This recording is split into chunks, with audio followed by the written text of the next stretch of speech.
What's up, man? It's been a minute. How you been? I feel you, man. I was up pretty early today. I got a workout in first thing in the morning, and some meetings and work, and now here we are. Just kind of recalibration type of things, things that need to be done to make sure things run as smooth as possible. In terms of meetings, no, just recalibration stuff that needs to be had. Every once in a while, you got to recalibrate because kind of like think about it yourself. We form good habits, and sometimes we kind of revert back to some of the bad habits we had, and if we don't nip that in the butt, then we derail. And that's the same thing with business at the end of the day. I just honestly did a bunch of pull-ups and some, I don't even, yeah, tricep things too. Yeah, I think I knocked out a total of like 70 this morning. Yeah, but I didn't do like 70 straight, and it wasn't like, and it was just over the course of the entire workout, like alternating like 10 to like 6 pull-ups at a time, and then those the dips, that's what they're called, dips. Yeah. What about you? Just that was it today. Man, maybe like 15 minutes. It's pretty quick. I didn't have too much time. I believe it, man. Yeah. I might have to start incorporating that. Just constantly staying active, and especially during the workout, like honestly, minimal rest and just like bang it out so your muscles are tired, and then you'll be good. So, how's residency been? That's good. So, I saw you posted that story about what kind of topics we got to talk about. What have people been saying? I forget. It's like, yes, yeah. As a new dentist, you're kind of screwed if you don't take insurance. It's going to be very, very difficult for you to be cash only. If you want to start something completely brand new, even if you purchase like a cash only office, it's going to be very difficult for you to maintain that over the course of time because people are so insurance driven, and you essentially have to have a very wealthy patient pool if you want to maintain something like that. Because how are you going to get new patients? Uh, Naturally, people get old and they die, and your newer patients 10, 15, 20 years from now, they're maybe years old right now, 30 years old right now, right? And they're very insurance driven. So it's going to be tough if you're not doing big surgical cases or big cosmetic cases. Exactly. Yeah. You have to be very, very unique. One being those two things, very surgical, very cosmetic, right? And have built a brand. The other thing being unique in the sense of like concierge medicine, if that kind of makes sense. A lot of people are having this distrust in doctors and healthcare providers as a whole. And so in medicine, a lot of people are transit. You're going to see a lot less patients, but you can charge a lot more. But they're transferring to this concierge service where they're. It's kind of like a holistic approach to medicine, right? Lab work. Let's try to heal you from within and not do, and do alternative types of medicines, right? That's not pharmaceutical.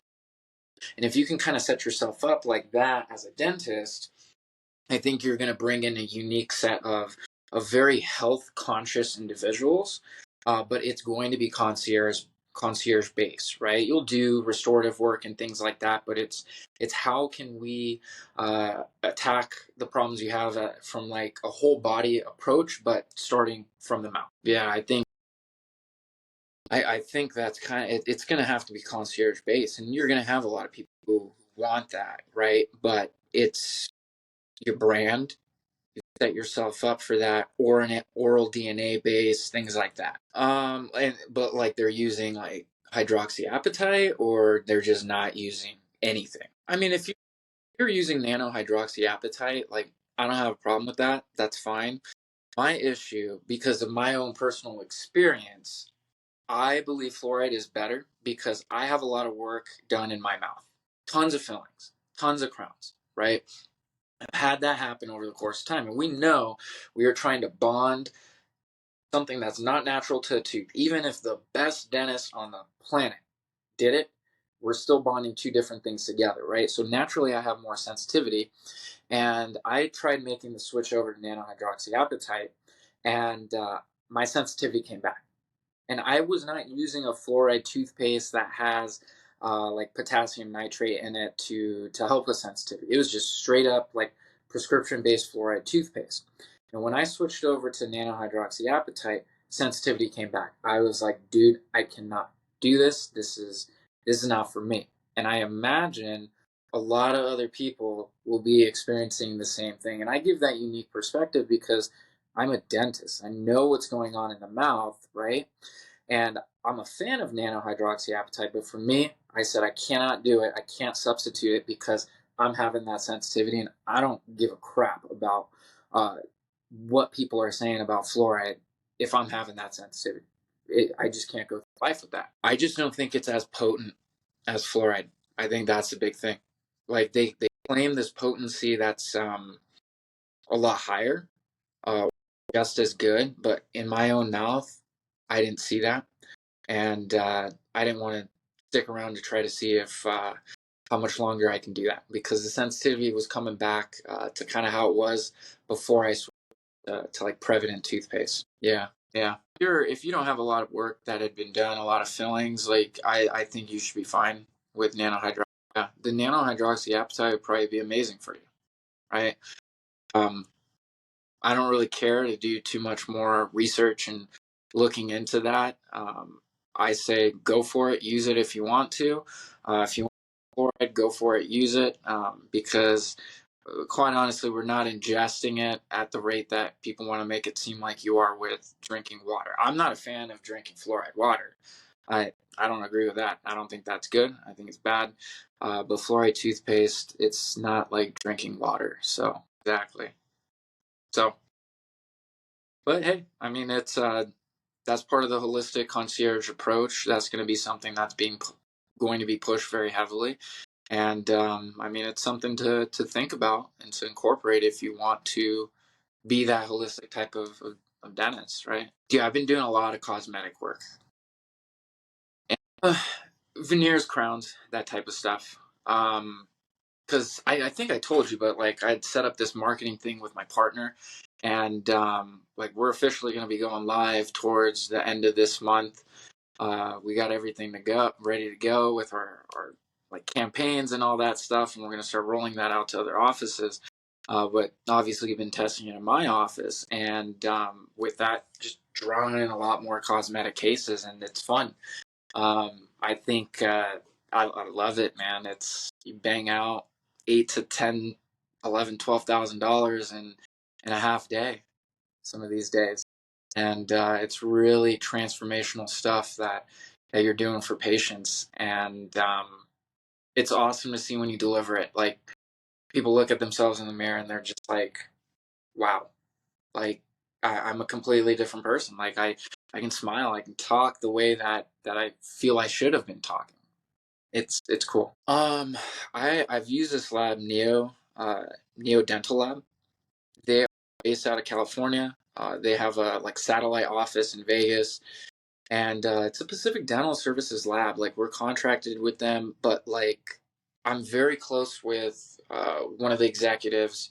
I actually text with the actual CEO. Like she sends me my cases and stuff like that, and so I think we've built a good relationship, and so we communicate a lot in terms of things I don't like about a case. Like they send me the mock-ups and everything, and I'm basically taking a screenshot of it on my phone and drawing things out that I want to tweak and change, and stuff is coming back looking beautiful the way that I want it to, the way that the patients want to. And I think it's because of the communication that I have with the lab, the put in them, the trust they put in me, but it's that open line of communication at the end of the day is I think what separates you, because how bad are labs really going to be? I don't know, but like if you have good rapport, you guys chit chat about random things in life, you wine and dine them, they wine and dine you. It's just about the relationships at the end of the day, right? You're gonna put your neck out for somebody, you're gonna fight for somebody, you're gonna put in a little bit more effort for somebody you like, for somebody that you have a relationship with versus some new person that you don't know, or somebody that you have a relationship with, but it's not that great. And I think that's the big key. And obviously, like the lab has to be good, but they're gonna put more effort for you versus somebody that they're not that close with. Yeah, yeah. It's a lot of whining and the day. It's relationships. Like if we got a good setup, like why switch things out if I'm getting my implants 20, 30, 40% cheaper with you guys versus some other company, right? And then the reps you, and when they come into town, like naturally, uh, if they hit you up versus other people that they're representing and they take you guys out to dinner, you and your friends or whatever, that means you guys have a good relationship. They're normal human beings. They want to party, they want to drink, they want to be able to be normal human beings, right? And if we can do that, that's awesome, right? Versus the nerd who doesn't reach out, who's just buying the implants and just doesn't have good communication. It's like people want to work with people they like at the end of the day. Exactly. They're all allotted a certain percentage that they can discount, and CE courses they can offer to people, or trips they can offer to dentists and things like that. That's built into their budget. And how do they pick and choose those individuals? Do they like you? Do you guys hang out? Do you get dinners? Do you guys party and do random things like that? Right? I mean, they'll pay for a table in Vegas. That's awesome. They're not inviting everybody to do something like that. So yeah,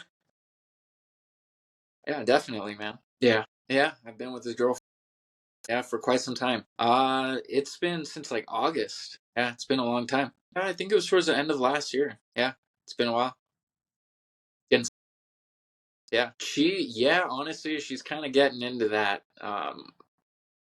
Yeah, she's in the events business, right? And she owns her own company. She's pretty savvy, understands finances and how to make money, and she honestly makes more than most dentists on this planet do. But I think a lot of people don't understand, how do I grow my wealth without necessarily having to grow my company or the physical labor I do or whatever, right? And kind of when we met, and then getting closer and closer and those types of things, she sees the other things that I'm doing, primarily with like crypto, and that's kind of like piqued her interest. Um, she bought Bitcoin a while back, and like has kind of seen it like go up and down, and she's seen it kind of trending in that upwards direction.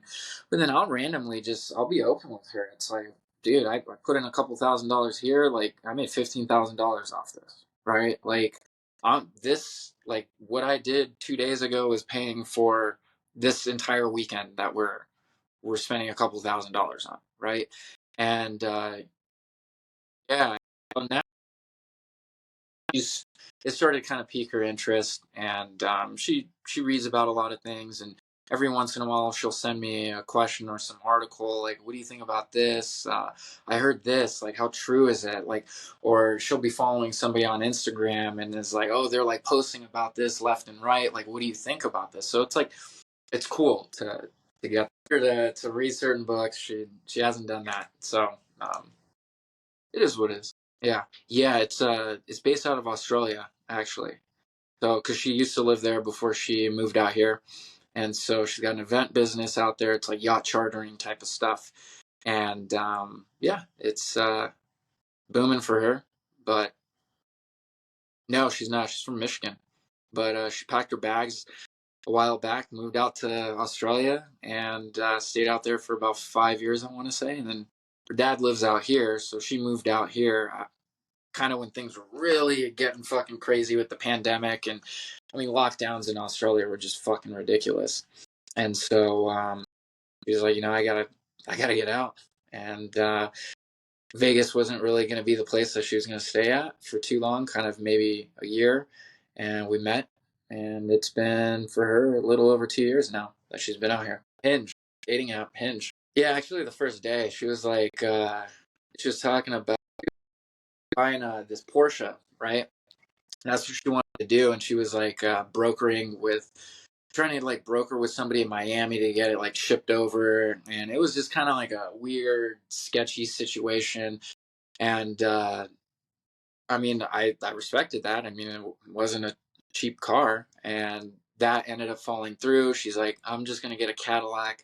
We ended up hopping on a flight down we flew down to Phoenix and drove up to Tucson, and we ended up picking up a Cadillac for her, and then drove all the way back to Vegas. That was like I think the third or fourth week that we had hung out.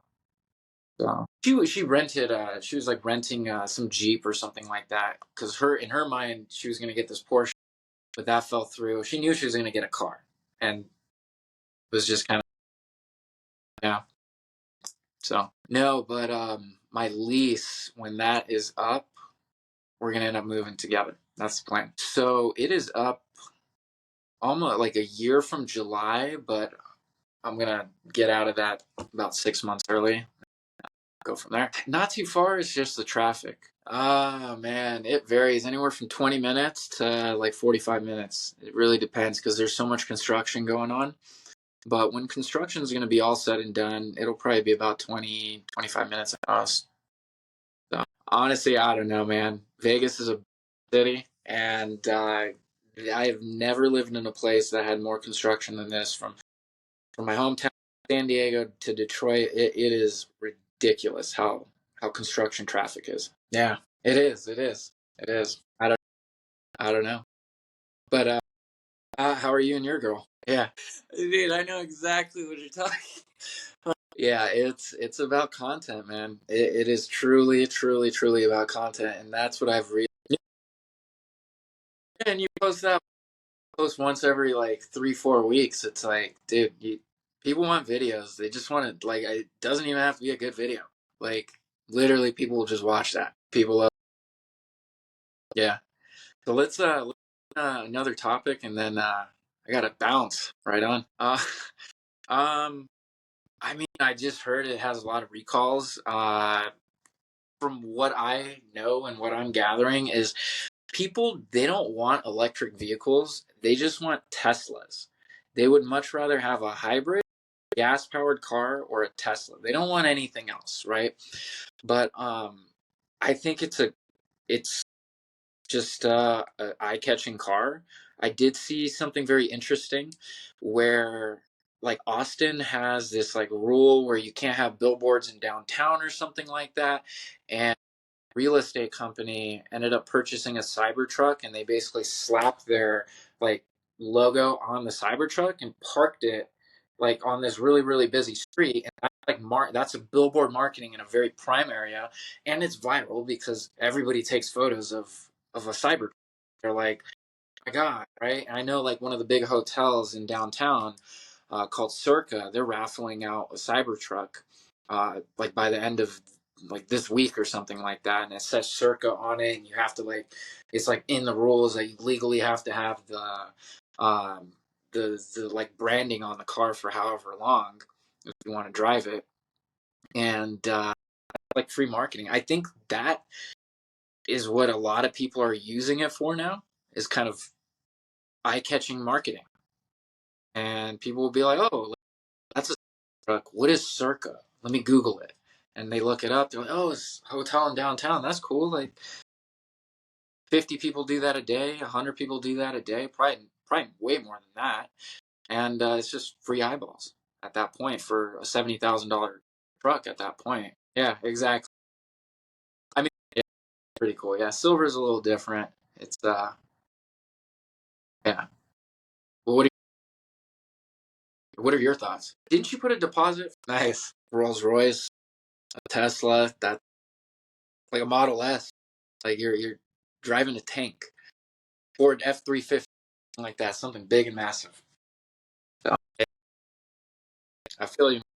Hey, always good talking to you, dude. All right. And one, we're live. There we go. Pat, what's going on, man? How we doing? There we go. I was just on mute.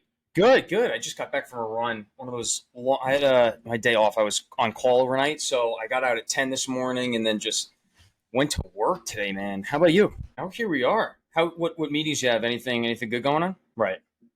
So, wait, with the office? Anything else? Anything? Yeah, yeah. That's true. That's true. Yeah, I know what you mean by recalibrate. Yeah, sometimes you get off track a little bit. You kind of get into the weeds. Got to bring it back to what you focus on. Yeah, that's true. Would you work out today? Only pull-ups? Oh, okay, okay, okay. I was like, dude, you wake up, do like 5,000 pull-ups, and then you go to work. Only pull-ups. That's a lot of 70 pull-ups? Oh yeah. Yeah, yeah, the dips. Do you do any weights? Any weights or just calisthenics? How long does that take? Yeah, but you fit it in. I hear you entirely because I haven't done a real lift. Speaking of working out, I haven't done a real lift in 2 years, 2.5 years, and because you need to a lot, like at least a solid hour to get everything in. You know what I mean? And then you got the warm up, you got the cool down, you have the bulk of the workout. I've just been doing 30 to 45 minutes in the basement of my building here. I only have dumbbells up to 50 pounds, so I do like six super sets.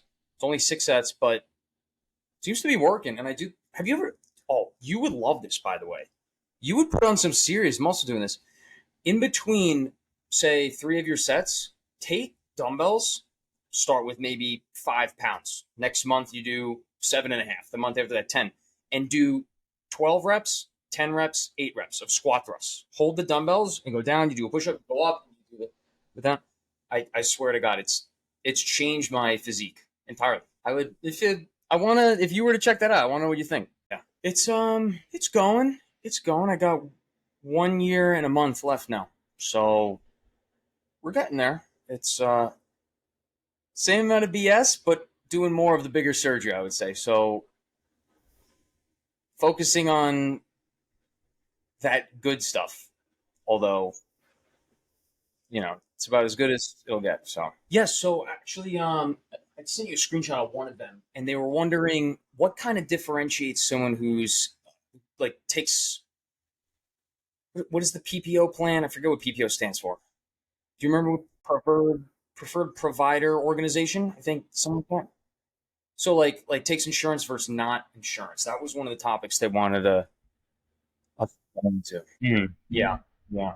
It's yeah, because I mean, essentially, like I think one step back, you're getting into kind of taking insurance versus just going private, not like fee for service. Fee for service, like I'm gonna try and explain that in terms of who asked that question. Fee for service is kind of when cash, if you will, and you're not taking insurance. If they want to run it by insurance, they get submitted to that. The patient, I mean, um, but then that requires you to have a reputation where people are coming to you and they're fine with just paying completely out of pocket, regardless of what insurance will help with. And it's exactly what you're saying. If you're going to try and come right out of whether it be residency, dental school, I know a lot of students coming out of, I can't say institution names, but going right into practice. And how do you know someone's willing to pay for your work out of pocket? No one knows what you do. No one knows your name. Where did you come from? Why would they pay out of pocket for your work, fresh out of school, versus someone else? So a lot of it is kind of dictated by patients. That's how I would describe this. And as your schedule gets more packed, and now your schedule's booked out 4 or 5 months, well, now you got to kind of you can't make it challenging, but you need to I don't know, like you need to make more room for emergencies that come into the office. You need to make room for that infection that you got to go drain. Um, you have to make room for the procedures you love to do day in day out. And I think that's going to require you to kind of say, look, I'm 3 months or 8 months from now, I'm not taking insurance anymore. So I don't know if you want to stick with me. I'd like it. You know what I mean? I don't know. How would you transition off insurance plans? Same. That's an interesting take on it. Exactly. Actually, Dr. Louis Chen mentioned this, where the spa kind of feel of a dental office, like you're not going to get treatment necessarily. You're going to get to a spa where you are getting dental treatment. I don't know. I forget the way he described it, but it was such a good aspect, like perspective, because you're going to the dentist office to get something that you don't need. This is elective, and then therefore you're paying out of pocket rather than running by insurance.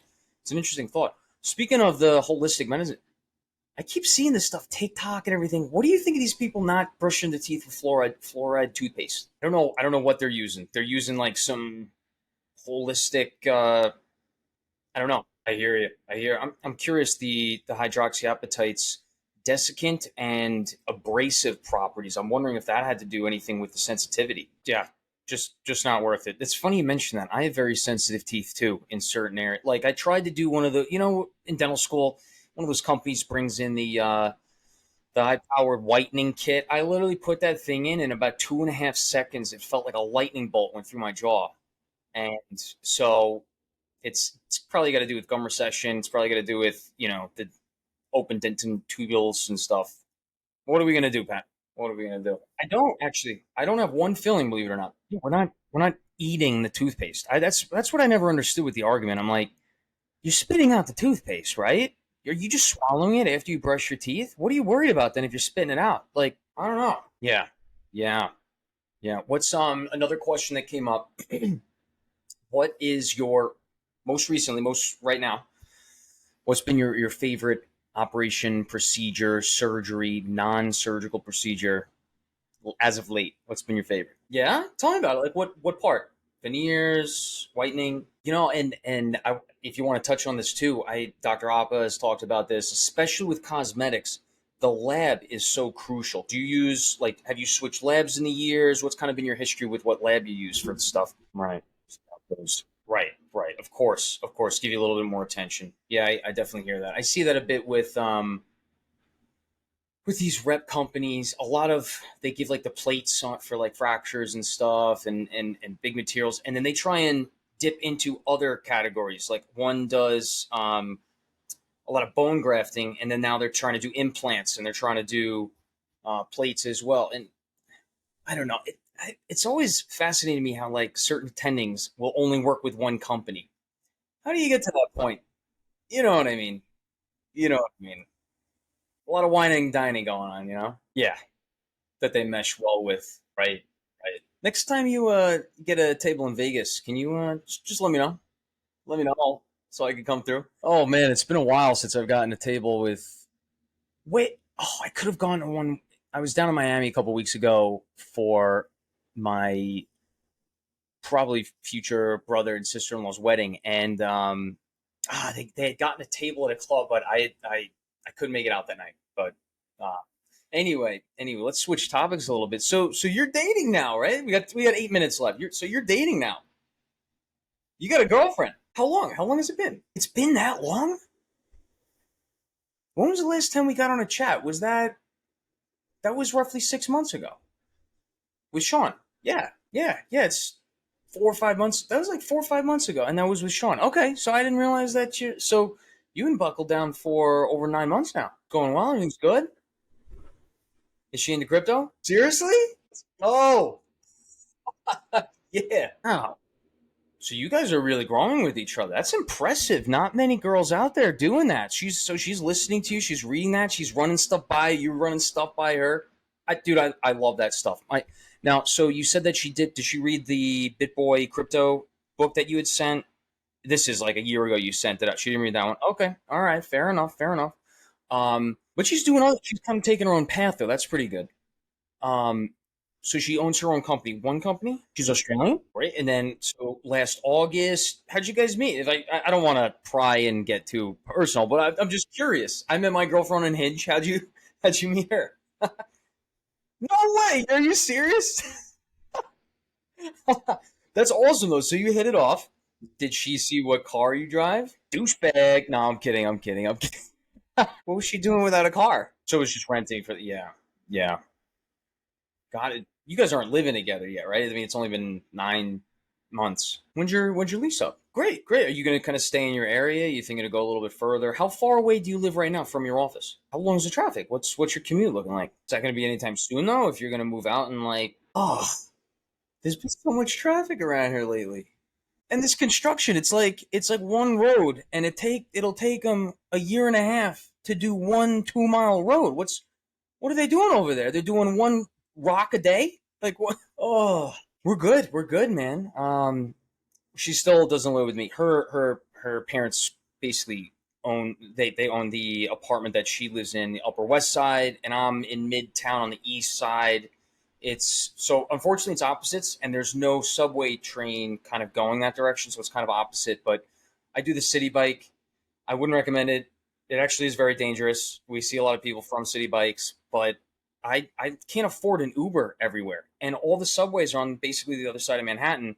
So that will double my commute time to her when sometimes I'm literally going up for like a Friday night, and or like 24 hours. I'm not going to put another half hour in my commute time when that's like, hangout time anyway. So I don't know, probably not good, but yeah, everything's good. We just started another startup together. Her, me, and a girl in Spain that I met through Scott Graham. He's a consultant for oral surgery practices, and we're doing marketing for things like dental practices. We keep trying to get, because I do top wineries, we keep trying to get wineries on board, but all they want is a feature. And it's like, sure, we could feature you. It's not going to do anything. You need to understand how to make content, and we will show you how to do that. Obviously, it's going to cost us because we're going to put time out of our schedules.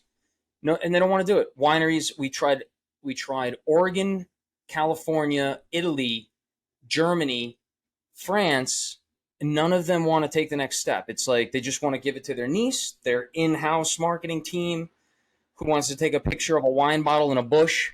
And it's like, what are we doing here? You know exactly what I'm talking about. It doesn't work. It doesn't work. The little Canva heart with Happy Mother's Day in the middle, made on Canva or whatever that app. Like, what? Just talk. Just talk to the camera. Tell them what you do during the like. What's the weirdest thing that happened today? Just talk about it. Get it under 25 seconds. Put captions on it. Throw it out there. Oh, yeah. Yeah, me too, man. Yeah, time for dinner. But cool, cool. So this is actually now I'm thinking about it. We did one half a year to a year ago. Then we did the one with Sean, so that was part two. I'm gonna put this in as part three, so we kind of like start to get a tally going. Um, yeah, I mean that's it, man. You what are your thoughts on the Cybertruck and Elon? Well, let's just stick to the Cybertruck. That's a big can of worms. Interesting. Yeah, yeah, that's crazy. I didn't even think of that. That's a really good idea. I mean, I don't know if I would do it, but no, that's a great marketing tactic. Yeah, because everyone's taking pictures of these things, and then everyone loves to shit talk. Everyone loves to say, "Oh, they're so ugly. I'm gonna take a photo of it anyway." And yeah, it looks a little weird. I want to get the one in all black. I think that one looks pretty hot, honestly. It's pretty different. Yeah, dude. All right. So, what was that? I want to get in all black. I think it's sexy for whatever in all black. I think it's sexy. Silver, it's like kind of looks like a tinfoil thing, But yeah, hell yeah, I did. I'm gonna get one now. It's a 12 to 18 month wait, and I talked to the guy. He's like, it's more like 18 to 24, and I'm like, perfect. I graduate residency in 15 months, so let's do it. And I think it's great. Number one thing is functional. And so it's electric. You're going to save a lot of money. Just put a little port in the garage. Two, I want to have some kids someday, and the most dangerous part of our lives is the commute. It is, and that thing is an exoskeleton that's bulletproof. Like, what besides an ambulance? What's a safer thing on the road for a kid? Probably a or, right, dude. It's the safest thing on. It's one of the top 10 safest five things on the road. Like, why wouldn't you? So I don't know. I think it's not about me. I'm not trying to get some thing to take pictures of. I'm trying to think of kids. I'm trying to think of the environment. I'm trying to get to and from work. I don't know. I think it'd be pretty sweet. You too, man. You too, man. Let's I got to get that story posted up a little earlier next time. That'll be part four, and we'll plan it whenever we catch a date. Also, think about who you want talk, chat with people that you're in contact with, Instagram, whether it be X, whatever. Like, let's get a third guest on. Let's chat it up. All right, dude. Thanks for coming on.